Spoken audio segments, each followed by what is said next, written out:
Coming up on this episode of Nintendo Cartridge Society, Mario ... the Bounty Hunter? It's dangerous to go alone, so the Nintendo Cartridge Society goes with you.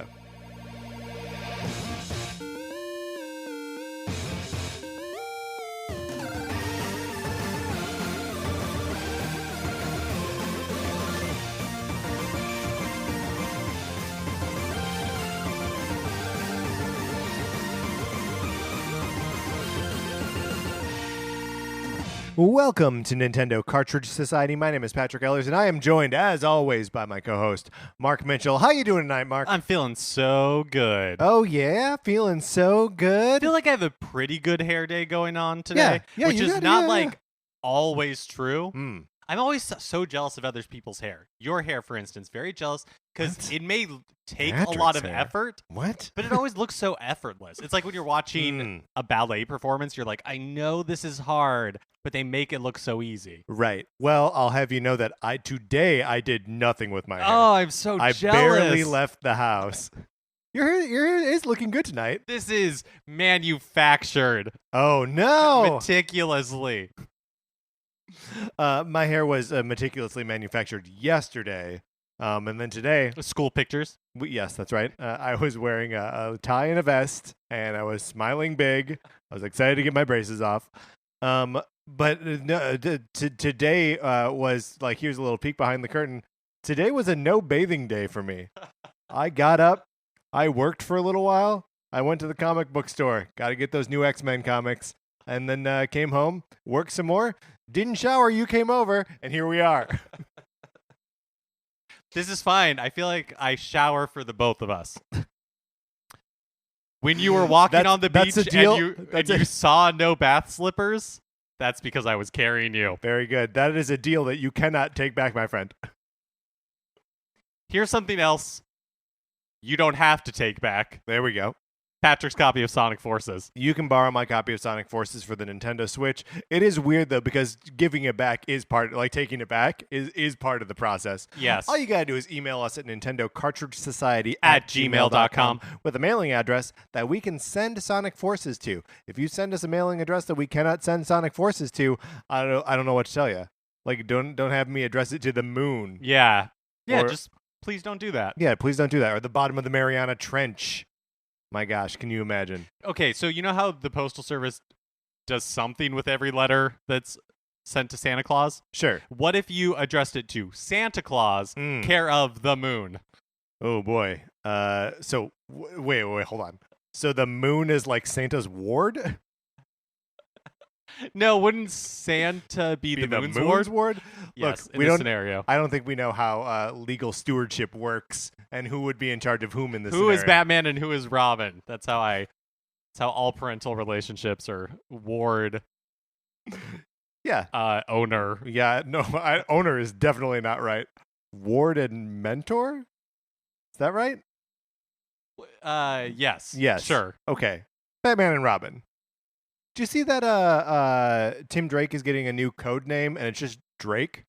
It's just his last name. I don't particularly care for that. Seems irresponsible. Is there another superhero that just goes by their last name? Well, Batman. Well, right, Bruce Batman. We all know. We all know that character's name. Look, borrow my copy of Sonic Forces. You'll have fun with it, and it doesn't cost you anything. Here's another thing you can do. Send us your Super Mario Maker 2 levels. We like playing them. We like hating them. We like liking them. So send them to us. Either tweet at us at Nincart Society or email us at Nintendo Cartridge Society at gmail.com. And here's a third thing you can do that you'd like. This week, I'm a guest on the Ultimate Fictional Character podcast. If that podcast name sounds familiar to you, it's because we've mentioned it on this show from my previous appearances. And we've had the two hosts of this show on this show, Matt Acevedo and Christian Humes. We've had them on here before, and they were great guests. So go listen to the Ultimate Fictional Character podcast. Yeah, you like listening to us rank stuff. That's basically what this podcast is about. It's great. You should go listen to it.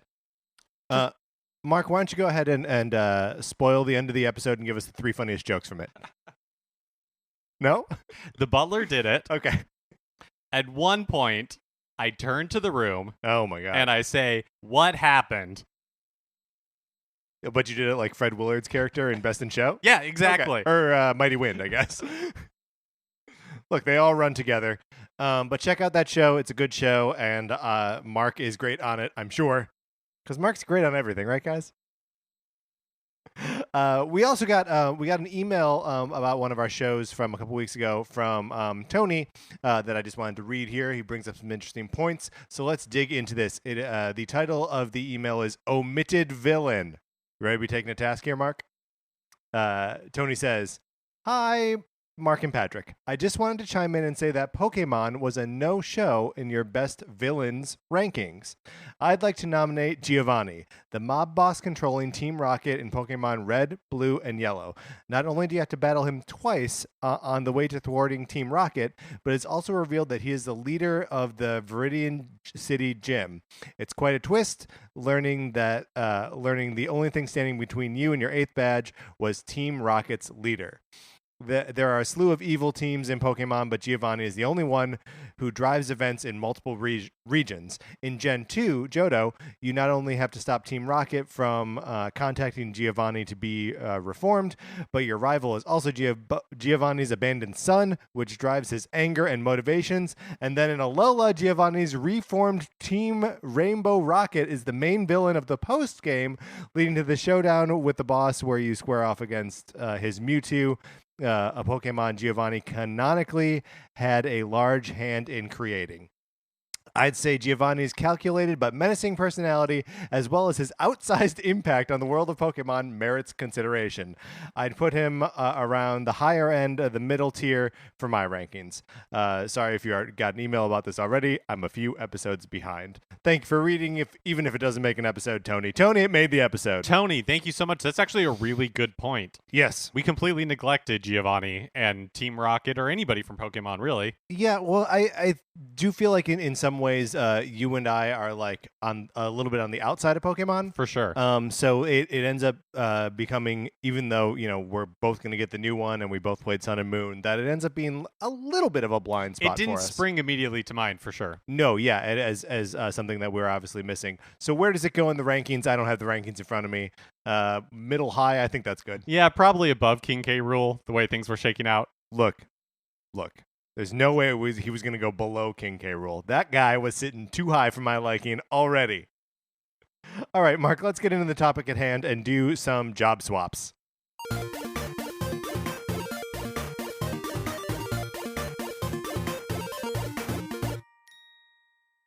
Okay, so what does a Nintendo job swap even mean? Well, like the classic TV show. Wife swap? Like Wife Swap, except instead of switching wives, we're switching Nintendo character jobs. Right, because Astral Chain came out a couple weeks ago, and Mark and I haven't played it, but it is a game that we are interested in some capacity, but we thought, this is a weird thing about Astral Chain. The main characters are cops. Not common in Nintendo stuff, right? Is that just a not common in like Japanese like fiction kind of thing, or? No, because I feel like there's like a lot of like JRPGs where I guess that's true. Or like detective games or whatever. Yeah, fair enough. An investigator. I just think that there's so much like American fiction where the cops are your characters. Yeah, totally. But in any event, there are cops in Astral Chain, and we were like, who even among the Nintendo characters would be good cops? And so that got us thinking. What if you took some Nintendo characters? What other Nintendo characters could, potentially fill in, like if they were the substitute teacher for the day? Right, yes. If someone needed to, I don't know, call in sick. Wario called out sick. That's Actually, Wario would be the substitute teacher. Oh, for every single one? No, just say like that's like his job. That's like his full-time gig is substitute teacher. Like, I'm sorry, blanking on substitute teachers. Right, but whatever the name of I was a substitute teacher at some point, so like I get it. Oh, you can say it because you were one of them. Right, yeah, exactly. I'm casting aspersions on myself. What is the name of the brain training doctor? Yeah, if he, got sick, couldn't teach his course. Right. Wario would be the adjunct professor or like the TA. I mean, the thing that's funny about that is those brain training games are very mini game-y, even to the almost being micro gamey. So yeah, Wario would be really good at that because he's got all the WarioWare experience. Mark is shaking his head no. No. I'm shaking my head in amazement at the kismet that just happened. Yes. Because we didn't even try to do that job swap. No. We just stumbled upon it. Look, when this goes down in the record books, this wasn't one of the job swaps. This one doesn't even count. That's right. We have 8 other job swaps. That's right. That we're going to try to do. So we have selected 8 Nintendo characters, and we did this by trying to get Smash Brothers to randomly select 8 characters for us, and then we realized a little bit in the process that most Nintendo characters don't have jobs. Corrin, a dragon. Well, yeah, what's Mewtwo's job? What does Mewtwo do every day? Lazy. He just broods in a tube. I saw Detective Pikachu. Yes. So we told Smash Brothers to keep giving us characters until we found characters that we liked, and then we are also including Akira and his or her sibling. Right, because in Astral Chain, the character or the player's avatar or whatever is a seemingly nameless character, and then whatever gender you pick, the other gender, your twin is the other gender, and they have the name Akira. Right. So we are including Akira and brother sister, so that is the occupation of police officer. And we can determine whether the fact that they're in a Neo Tokyo, future world, or whether that there matters seems, or not. There's obviously some sort of astral projection, spectral plane going on. That's right. And so let's run down the other 7. Yes. So starting with Star Fox. Fighter pilot. Known fighter pilot. Ace pilot. I say we broaden this just enough so that he can take on other flying jobs if he needs to. Absolutely. I mean, look, a commercial airline is down a pilot, but somebody's got to get to Newark. Yeah, that's right. And look, maybe you want to give helicopter tours of the Statue of Liberty. He's your man. He can do it. Wii Fit trainer. This one's obvious. A fitness trainer. Doesn't have to just be yoga. Doesn't just have to be CrossFit. This is an all-encompassing trainer. Probably does a little nutrition. Yeah, sure. Breathing exercises. Oh, definitely some mindfulness exercises too. Samus Aran. Yes, this is your classic bounty hunter. You give her a target and you say $30, and she says, "How about 45?" And you say, "Done." Dr. Mario. Obvious, a doctor. Mm-hmm. Mr. Game & Watch. Now, this one's a little bit softer because we know that sometimes Mr. Game & Watch, you see him, he's a chef or a short order cook or something, right? Or he's a firefighter. Yeah, sometimes he's a whale killer. Yeah, sometimes he's a whale killer. And sometimes he's a fisherman. Maybe those are the same thing. The same game. That was the same one. Maybe sometimes he's on the set of a B movie and he's being attacked by a fake octopus. Right. So all of these things are how he spends his time, but we know that in reality, Mr. Game & Watch is a fool. Yeah, he's a real bumbler. He's kind of like the Mr. Magoo of the Nintendo universe. Yeah, and a little bit like the Charlie Chaplin, right? He is constantly looking for gigs and constantly losing them. So I don't know, fool, bumbler, tramp, he's all the guy these who's going to try to borrow $50 from you. Yes, that's right. He'll gladly pay you tomorrow, Tuesday, for a hamburger today. King K. Rool, Monarch. Yep, and we are choosing King K. Rool, which, again, I am not happy how much we have to talk about King K. Rool. But we are taking him in his king form, not his captain form. Not his captain form or his commander form, which is what he is in Donkey Kong Country 3. And finally, Simon Belmont. Vampire Hunter, obviously. Vampire hunters are important. Without them, we would be overrun with vampires, to say nothing of werewolves. It's the circle of life. Frankensteins. It would be a disaster. So let's go. Let's actually start at this end of the list, and we'll work our way back to cops, because I feel like that's sort of the genesis of all of this. So we are at Vampire Hunter, who, accepting, of course, the Belmonts and the Richters, who makes a good vampire hunter. So this is my gut instinct is a little bit crazy. Yeah. But I'm going to say possibly Luigi. Oh, okay. Now, a reluctant hero to be sure, but definitely a character. Always a reluctant hero. But, definitely a character who can be called on to deal with the paranormal. Famously in the Luigi's Mansion series. He's a coward, but he's able to muster enough courage to go on. Yeah, I mean, the only thing that I would worry about there is that, when Luigi is battling ghosts, they are just as elastic and goofy as he is. And I don't think he's going to find any vampires that fit. Like, what's the goofiest vampire you can think of? Like a What We Do in the Shadows vampire? Yeah. Even that is going to be a little bit too hardcore for Luigi. So I think you need to have someone who's got like legit hero creds. Yeah, that's true, because Luigi is helped out a lot by the Poltergust. Yes, and Professor Egad. And I don't really know what you could equip him with that would make him like a viable opponent for vampires or other monsters. So I'm going to throw this out here. What about Pit from Kid Icarus? We know he's got like arrows and stuff, so he could just replace those arrows with like wooden stakes or just make the arrows wood. That counts as a stake, right? I would think so. And I would also think that then like Palutena could act as like his vampire hunting dispatch. He's basically the Giles to his Buffy the Vampire Slayer. And then, they're already like quippy with each other. I'm basically just recasting Buffy with Nintendo characters. Yeah. What do we think about that?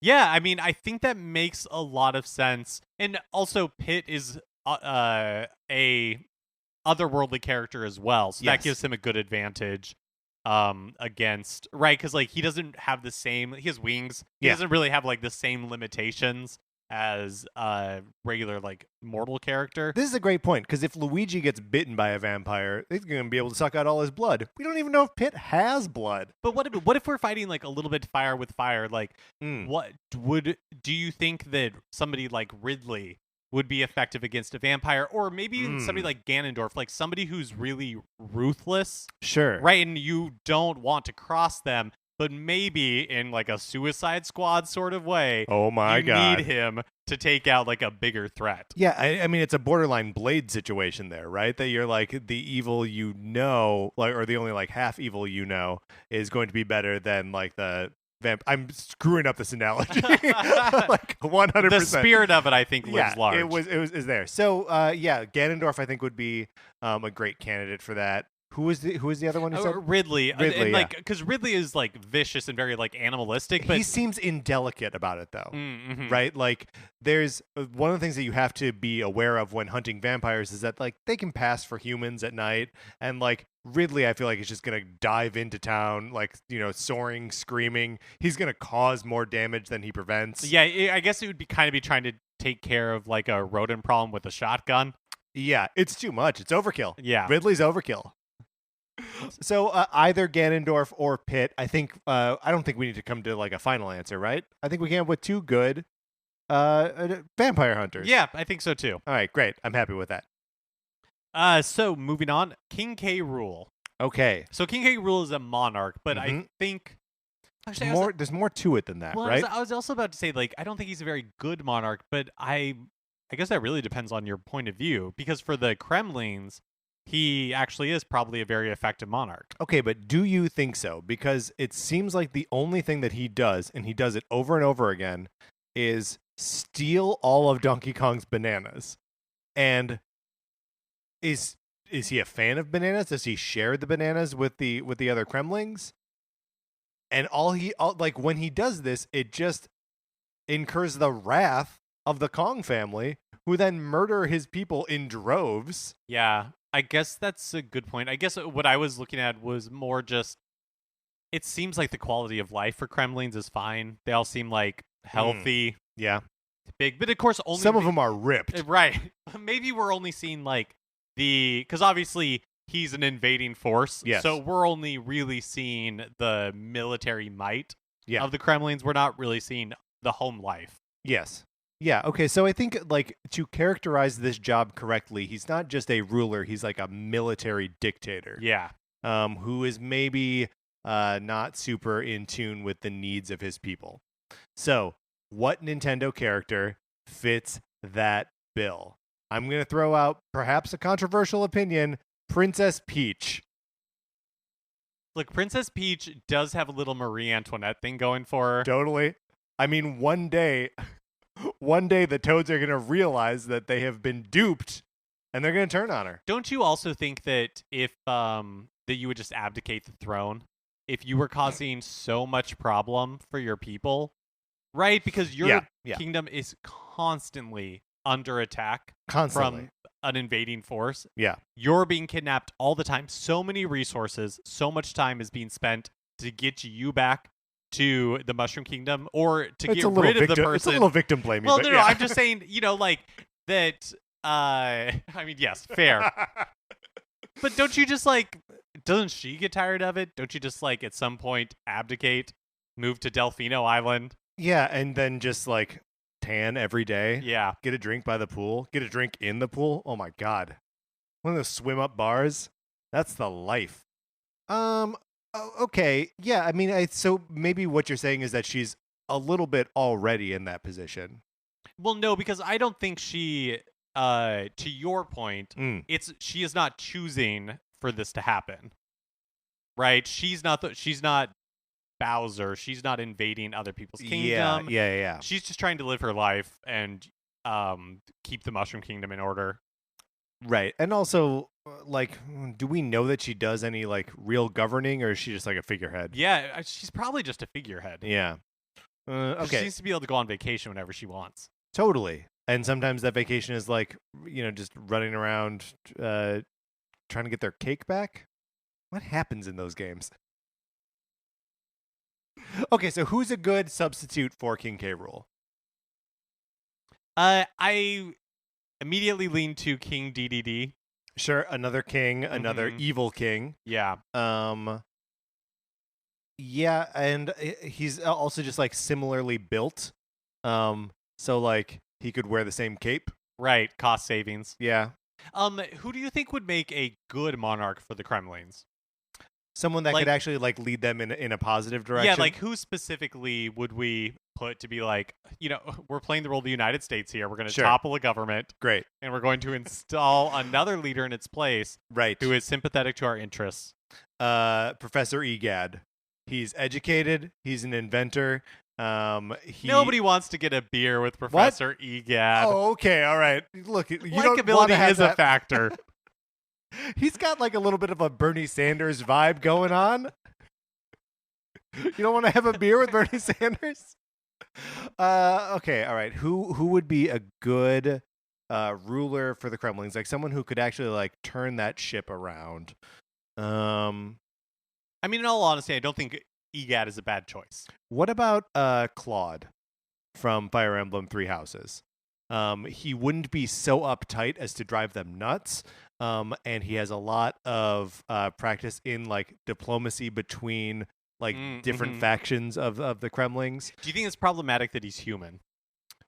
What you mean? We have to find another lizard to lead these guys? We don't have to find another lizard, but I'm just saying, I don't know. That might be a bridge too far for the Kremlings. Yeah. Even though their sworn enemies are not humans, but monkeys. Well, I mean, that's a good point. Sure. And we don't even know if they are their sworn enemies. We don't really understand the motivation of the other Kremlings. And in fact, we need them to be less of enemies to them. Less of enemies? I know what I'm saying. They need to find some peace, some commonality with them. So here's the ultimate pitch. What if it's Donkey Kong? Whoa. What if the throne is abdicated by King K. Rool because Donkey Kong has smashed his skull in and become the king of the Kremlings? Also, who has a greater story than Donkey Kong? That's right. The great uniter. Donkey the Broken. So yeah, I think that makes a lot of sense. Okay, Donkey Kong it is. Next on the list, Mr. Game & Watch, the Fool. The Fool. Now, you mentioned Luigi right away in this, and I'm bringing him up now for this role. I also think I think Luigi is a great pick. Yeah. I think that Wario is a solid pick here as well. He's a different kind of fool, he's a different kind of bumbler, because I think Mr. Game & Watch, he's trying to do his best work. There's an earnestness there. Totally. Yeah. It's outside circumstances. Yes, extenuating. Yes. Why is that word hard for both of us in that moment? So Wario maybe he's going to be actively he's going to be slacking off. Right, exactly. He's more you pull some strings because your uncle is looking for somebody to like mow lawns for the summer. So you're like, look, I know this guy Wario. He's probably going to be a little iffy, but I think he'll really try, and he might. Oh well, if you vouch for him, I'll hire him. Exactly. I don't know about vouch, but like he could really use the job. So I feel like that's kind of like the Wario situation where Mr. Game & Watch had a rough time. He's broken his leg on some gig, and so he's like, I know this guy. He's not going to be great, but he can just fill in for me for this, 6 weeks. Right. Look, he's a warm body. What do you want? And he can lift, right? Like, if you need him to move stuff around, he's not going to tire out. He will get distracted. He's throwing motorcycles left and right. And he'll smell bad. He'll smell real bad. Like, non-negotiable, right? Like, it's going to smell strongly of garlic. But he comes cheap. Yeah, that's true, because he's greedy, so he'll take anything. Yeah. Okay. So we think he's a good candidate for this position? I also think on the opposite side of this, yeah. If you wanted somebody who's more competent, you call in Kirby. Kirby comes for the temp agency. Yes. Has a lot of heart, is just kind of looking for his foot in the door. Right. And Kirby also just needs to be exposed to one other person who has the ability to do a job, and then he's going to swallow them and take that ability. Mm-hmm. So yeah, I think you just have a myriad of options, just kind of depending on what you're looking for. I think that's perfect. I think Kirby is, and also when he's down on his luck and between gigs, I feel like I have no problem watching Kirby get kicked around. No, because he's just going to bounce right back. He's going to bounce right back. He's the only person who survived the apocalypse at the beginning of Smash Ultimate, right? So look, he can take getting fired. Right? Yeah, and getting canned. He's gonna be, fine to work with, and he'll go with you guys to karaoke and all that kind of stuff. Yeah, he'll be fun. Plus, we've seen him be a chef, right? So that part's covered. I don't think we've seen him be a firefighter, but I can picture him in a firefighter's hat. It's adorable. This is perfect. Kirby's the right answer for this one. Dr. Mario. A doctor. So, what are you looking for in a doctor? For me, it's somebody who I feel like is listening to me. Yeah. And is taking in what I'm saying when they're making their diagnosis, right? You want to feel like you're being heard. Yeah. Even though they're just going to write you a prescription for amoxicillin or something. That's right. You want to feel as though you're being heard, and that the person is an expert, but you also kind of want someone who's not judgy too, right? You want someone that takes what you present them with, and they're like, great, let's get you all fixed up, right? You want someone that can instill that you have confidence in. Totally. So I think that obviously we have to assume that any of these characters that we are putting in this position go to medical school and have some kind of training. Right. So we're kind of just going on who has the best bedside manner. But I also think that in the Dr. Mario, the expanded Dr. Mario universe in Dr. Mario World, we see a lot of different characters. Yeah. Right. Have gone through the schooling to become doctors. That's right. They all have those coats. They'll have those reflective yeah, that's right. circles on the top of their head. Which is back from before we had flashlights. That's that you would reflect light into someone's mouth and be like, oh yeah, your teeth are too big, or whatever doctors tell you. A terrifying problem. So now this might be part of the maternal thing that I maybe am kind of looking for in a doctor. Yeah. But a Florence Nightingale thing. Exactly. But I'm going to say Rosalina. Rosalina is a great pull here because she is the quintessential mother nurturing character for all of Galaxies, right?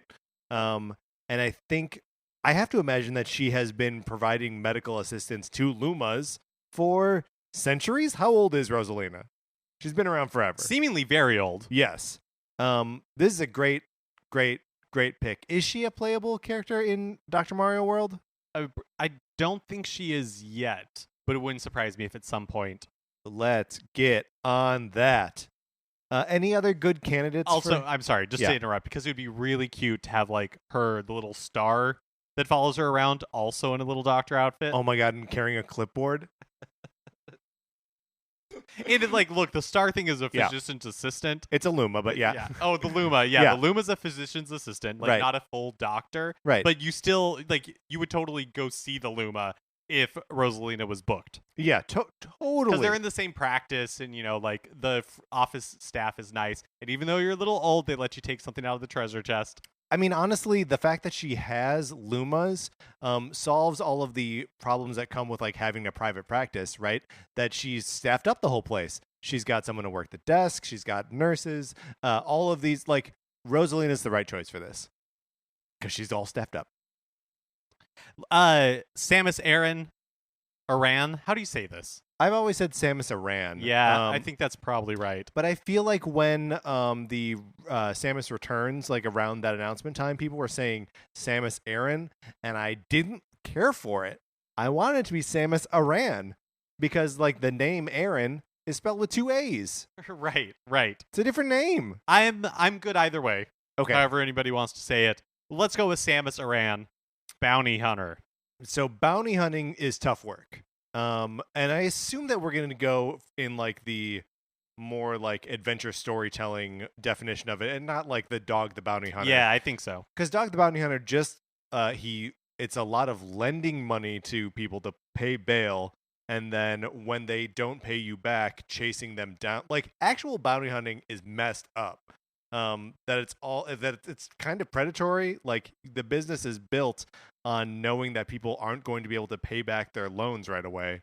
And their loans that they take out so that they don't have to spend a night in prison. Yeah, no, it's totally not like the kind of fictional mythos of I'm blanking on his name. Not Jango Fett, but Boba Fett. There we go. Jango Fett was also a bounty hunter, right? Yeah, of a sort. The bounty hunter, Jango Fett. I'm remembering the Kaminoans. Yeah. And how they describe him. So who would make a good that kind of bounty hunter? Someone who gets assignments, works well on their own, and needs a constant flow of revenue. But also has to be very self-motivated. Totally. Yes, like needs to find. Yes, very self-motivated. So, I feel like that cuts Link out of the equation, right? I think Link so is always a too. reluctant hero. Yeah, like a lot happens to Link. Yeah. Very rarely is he the one who's like, and maybe never, like taking up the mantle of being like, oh, the world needs a hero. Let me step up and become this person. It kind of like happens to him and he grows into the role. Right. And even like when he finds out that like the world needs a hero, that is something that like he'll roll with. But like the bounty hunting is so far removed from that. It's like identifying on your own and being like, you know what, the world needs a hero, and Link is never gonna do that. Yeah. Well, it also, like, when we talk about Metroid, like when we talk about what Samus actually does, it is interesting that the stakes of the Metroid series, I guess, are high in the sense that Metroids are like probably the most dangerous entities in the universe. Sure. But they're fairly low because it's not like the Samus's goal is not like save the Earth. Right. The stakes are usually either much more personal or much like smaller. It's like escape this planet, like that sort of thing. Yeah, right? yeah, totally. Yeah, the Super Metroid, the whole point of that game is recover the baby Metroid. Like, that's it. It's not like warding off the apocalypse No. or anything like that. And I feel like Link is more suited Link to that sort of work. He will not get out of bed unless the world is ending. Okay, so who is... Now, I think, also in the Zelda universe, I think Zelda/Sheik. Oh, I was going to say Zelda/Tetra. But go ahead with I mean, Sheik. I think either of these are kind of like, hey, somebody needs to take control of the situation. I am going to step up and be that person. Yeah. Like, I feel like that's a real... they share that a lot with Samus. Yeah, totally. I think this is the answer. And I don't know which one is better. Because, like, Tetra has, like, she's a pirate. And so she's already... I bet Tetra and her crew have taken bounties and, like, delivered on them. I bet that's already happened. But Sheik, like you say, sees the world fall apart and is like, there's a gap here. I can fill this, and like, but kind of mostly just acts as support to Link. But I think Zelda and whatever like alternate persona she's going to take on is the right answer for this one. The Wii Fit Trainer. Okay, So a fitness instructor. What do we need of a fitness instructor? So initially my mind goes to Captain Falcon, but I think this is the wrong choice. I think the reason I'm going to him directly is because he's like buff. Yeah. But that's not what you want. No. Right? That's not really what you need. It's like somebody who, in my opinion, in my experience, it's like when you had a math teacher in school who math always came so easily to them. They're not That's very good yeah. at like being able to explain the mechanics of math because they're just like, why don't you get it? And I feel sometimes that way about people who are like super into fitness or like athleticism has always come naturally to them. It's harder for them to like understand and be a good teacher. Sure. Because they're like, why are you not just like mentally wired this way? So you want someone who maybe started out kind of chubby and then became leaner. So like, or in Sonic my instance, the Hedgehog? Right, yes. But not a Nintendo character. Yeah. Sadly. Yeah, I mean I think there's like you're totally right that you don't want someone who is like built. You want someone who's like lean, right? Like someone who's not you want somebody who's healthy in yes. whatever form that takes, right? Who like knows fitness, like we talked about before, is like has a holistic view of what fitness is. Mm-hmm. And kind of like a doctor, you want somebody who's going to like motivate you, but somebody who's still like supportive and able to like fit your needs. Yeah. And also just like someone that you want to go to their class, every day, every week, whatever. Yeah. So someone that you're going to want to like listen to, so no crazy voices, and someone who's like music choices you trust too, because if you're going to their classes, they're going to put on music, right? And you don't want to have to listen to, elevator music versions of classical music in their class. You want to listen to some jams. Okay, so look, this may be a well that we're going to go back to a lot. Yeah. But Luigi again? I'm going to say Claude from Fire Emblem Three Houses. And this is not just because I want to hang out with Claude. Right. But we want to hang out with Claude. And what better excuse than to pay him $75 an hour so I don't die of a heart attack. And, I mean, to that point, though, he is...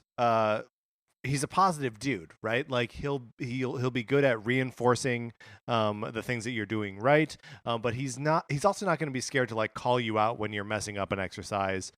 So I think I think Claude is a great choice. I will also posit that Bowser might be pretty good at this. Now Bowser, we have seen... Is his anatomy too different from mine for me to understand his demonstrations of what an exercise is? I think you would get the point. I mean, I've seen him do rhythmic gymnastics. So I think it would translate well enough. Seen him do judo. I think I've seen him skateboard poorly, but that's partly because I was in control. Okay, let me ask you this though. Bowser's voice is Bowser's voice. Yeah, that's so true. Like he's gonna try to tell you to do some like sit-ups, and it's gonna come out like right, and so that might be like a point of frustration. Yeah, I mean, I do think Claude is really the answer. I think Claude is the answer too, and Donkey Kong I would also throw out, or maybe Diddy Kong. Are we discovering, because the last time that Claude came up was for King K. Rool's job, we ended up giving that to Donkey Kong. Are we discovering that Donkey Kong and Claude are the same type? I think we might be. Claude for fitness instructor, Donkey Kong for ruler of the Kremlings. I think those are the right answers. I think that is the right answer. Right. Also, then we get to hang out with Claude in real life, and there ain't nothing wrong with that. Finally, Star Fox. Fighter pilot / commercial pilot / I don't know, just like showing you around. Maybe you're getting your pilot license and he's retired now. Yeah. He's like crusty about it, but you know that he actually likes what he's doing. Of course, because he just misses flying. Right, he's going to be friendly about it for sure. Hey, what about Mario?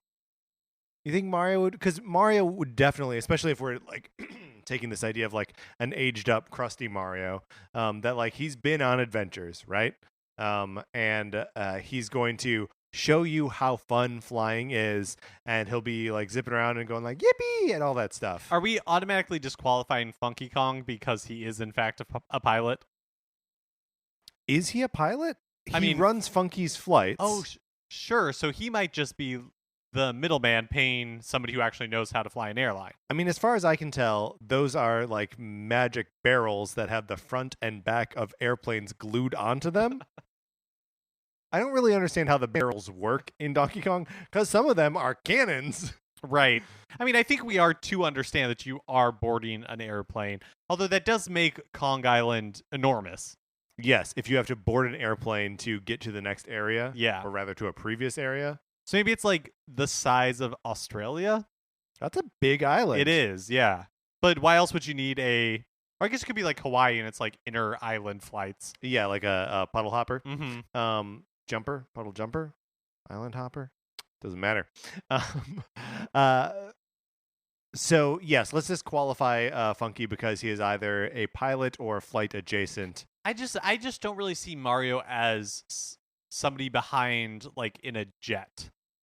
Sure, you think he needs to be like just in it, or like he's gonna fly somewhere, but he's gonna do it with a cape or a raccoon right, tail. exactly. Or he's going to like buy a ticket. All right, let me try this one on. Tingle. Yes. Tingle is a man of much enthusiasm.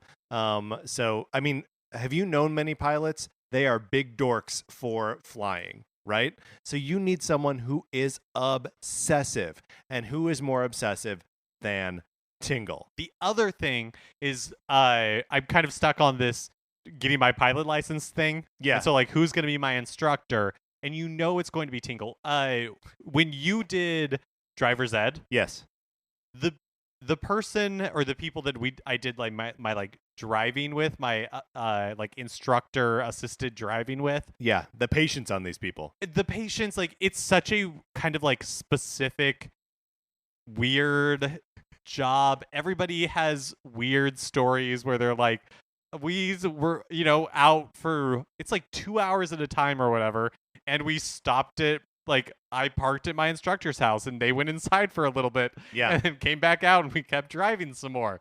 Like, Tingle is that weirdness. Tingle is going to take you on weird adventures. He's going to make you stop at a building out by the highway that has no windows and wait in the parking lot for 4.5 minutes, and then he's going to come out with ice cream, but you can't go in, and you don't get to ask what those flavors are. Yeah, so Tingle is going to be our pilot/driving instructor.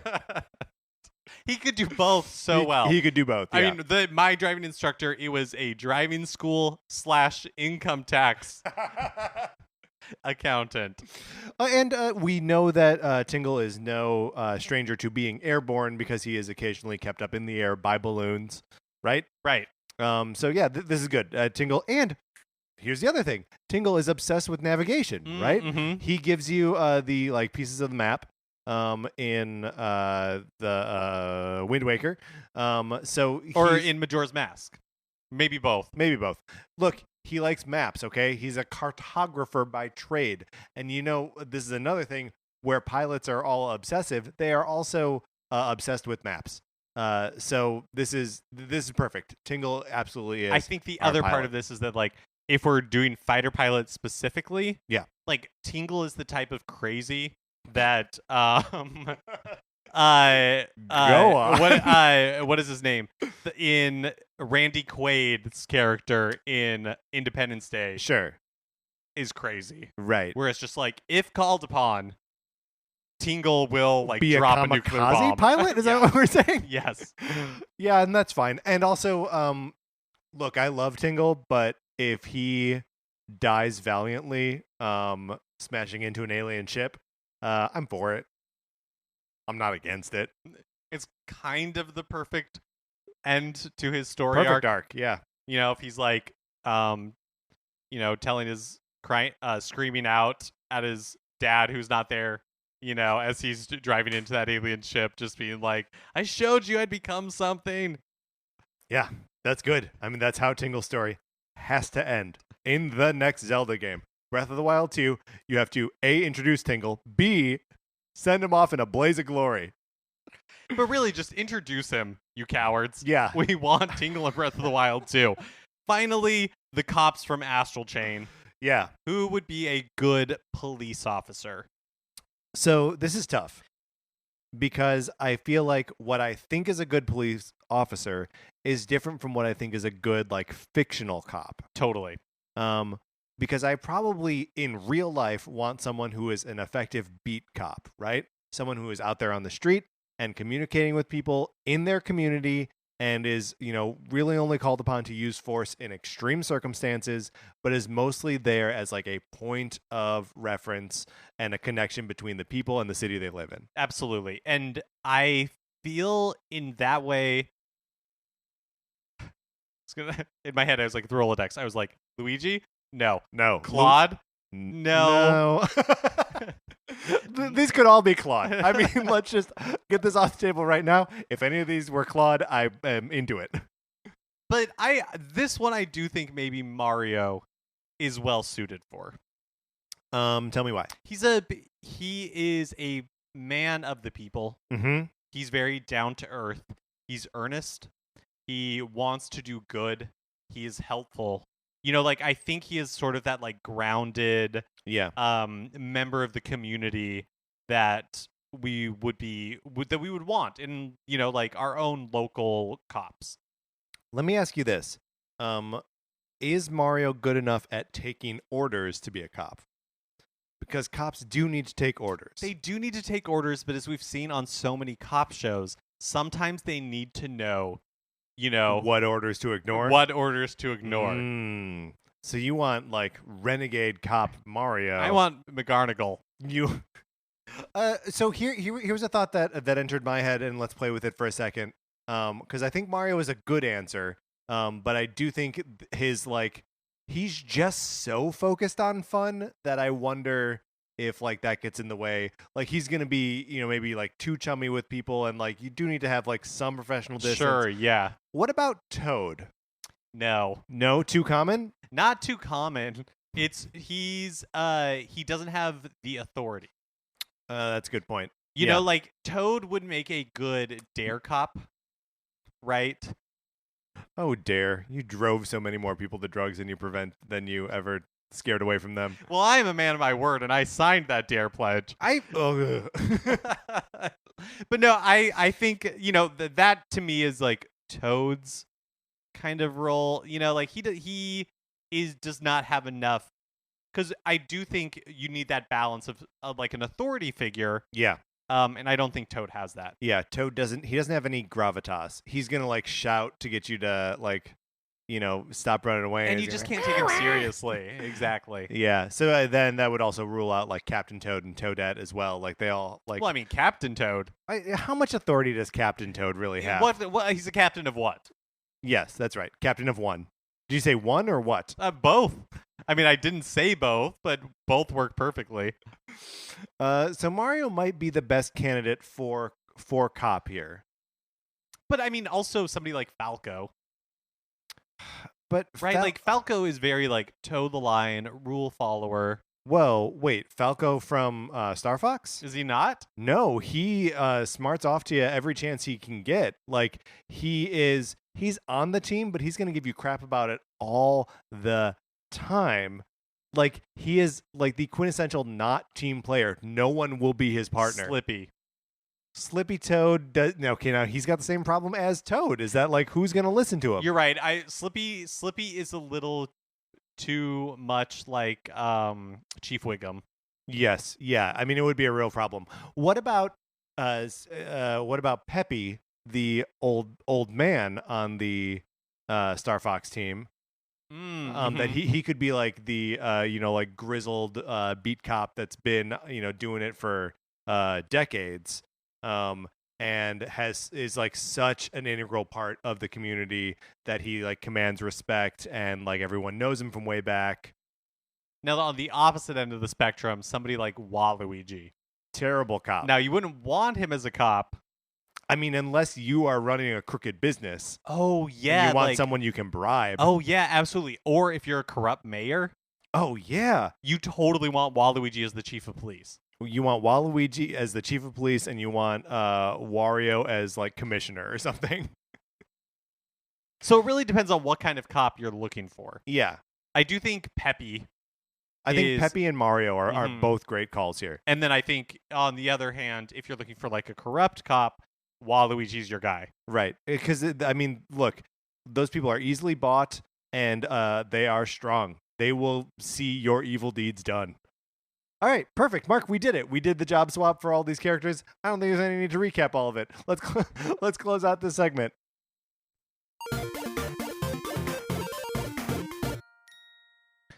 Do you have any characters that you think should have filled any of those spots, Mark? Do you have the jobs right there? We can just read them off. I do, yeah. Fighter pilot, fitness trainer, bounty hunter, doctor, bumbler, monarch, vampire hunter, and police officer. If you have any Nintendo characters that we should have pulled, look, we didn't mention anyone from Pokemon. Again, we know this is one of our weaknesses. So if there's anyone in any Nintendo game that should fill any of those roles, you should write into us at nintendocartridgesociety@gmail.com and let us know, and we'll talk about it on a future episode. That's going to do it for this episode of Nintendo Cartridge Society. If you liked the episode, you should rate, review, and subscribe on Apple Podcasts. You can share on Facebook or Twitter or wherever you share stuff. That kind of thing helps us out tremendously. On Twitter, I'm at Patrick_Ellers. Mark is at MKE Mitchell, and the show is at Nin Cart Society. You can also check out the Facebook page, which is just Nintendo Cartridge Society. Olivia Duncan made our logo. Our theme music is provided by 8-Bit Betty. You can get more of his music by going to 8bitbetty.com or by listening right now. For my co-host, Mark Mitchell, this is Patrick Eller saying, don't trust Waluigi. And thanks for listening.